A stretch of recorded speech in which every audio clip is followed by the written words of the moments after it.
ఏమ్మా లచ్చమ్మ ఏం చేస్తున్నారా? అత్తగారు ఇప్పుడే వచ్చారా? బాగున్నారు అందరూ ఇంట్లో? ఏంటల్లుడు నువ్వు చేస్తున్నావా? ఏంది ఇంట్లో పని వంటలు ఏం చేస్తున్నావా? ఏం లేదు అత్తగారు, కొంచెం చిన్న పనే. లచ్చమ్మ కొంచెం పని ఉందంటే నేనే కొంచెం హెల్ప్ చేస్తా ఉన్నా. ఏమంత బిజీ పని ఉన్నది మే నీకా? ఓ నా పని నాకుంటది. ఎంతైనా వాడు నీకు మొగుడు, ఇంట్లో పనులు చేపిస్తా వాడు కాదు నువ్వా? ఇదేనా నేను నేర్పించిన సంస్కారమా? నా కడుపును చెడబుట్టావు కదే. ఏంది మా అమ్మ దగ్గర కూడా తిట్టిస్తున్నావా? అందరి దగ్గర బ్యాట్ చేసే నన్ను చేసేయి. బతుకున్నా ఒకటే చచ్చిపోయినా ఒకటే. ఇదేనా నీ మొగుడికి ఇచ్చే ఇలువ? ఇన్ని రోజులు బాగా బతుకుతున్నారు అనుకున్నానే. మా ఇంకెంట బతుకుతున్నావు? మా కాపురం నాశనం చేస్తుందని కూర్చున్నావు నువ్వు ఎడుకా? ఏమనుకుంటున్నావు నువ్వా? నీ మొగుడిని అనుకుంటున్నావు నన్న? నీ అమ్మని అత్తగారు ఏమనొద్దండి. రే అల్లుడు నువ్వు కూర్చో.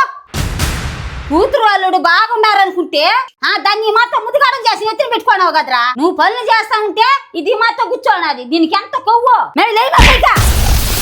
మొగుడు దగ్గర ఇంట్లో పనులు చేపిస్తున్నది ఇదే.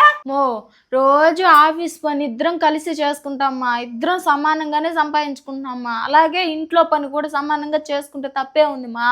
తప్పు అంటే ఏంది? ఓడి నీ భర్త ఎన్నిటల్లో సమానంగా ఉన్నా వంట పనిలో మాత్రం నువ్వే చేసి పెట్టాలి. నలుగురు చూస్తే నీ పరువేమవుతుందమ్మా? ఒక్కసారి ఆలోచించు. మొగుడిని కొంగు గట్టేసుకొని అన్ని చేపించుకున్నది పనులన్నీ అని బయట ఎట్టంటే అట్ట అనుకుంటారు వాడి గురించి.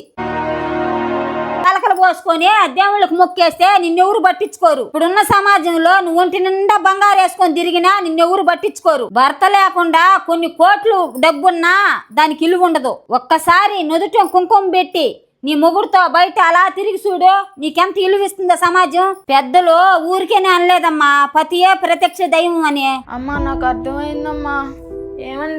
ఏమండి నన్ను క్షమించండి. ఇంకెప్పుడు ఇంట్లో పనులు మీతో చేపించనండి. అయ్యో దాని ఏముందిరా, నువ్వు నా బంగారు తల్లివురా. నువ్వు నా తోడు ఉంటే అదే చాలు.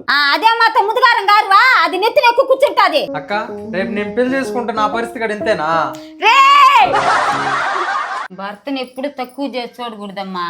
నువ్వు ఎప్పుడు తక్కువ చేస్తావో సమాజం కూడా నిన్ను ఎప్పుడు తక్కువ చేసి వస్తుందమ్మా. అది తెలుసుకో అమ్మా.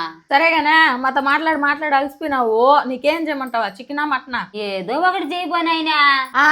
మా ఆయనకి రొయ్యలు ఫ్రై అంటేనే ఇష్టం, అదే చేస్తా. పోమా పిచ్చి పిల్ల.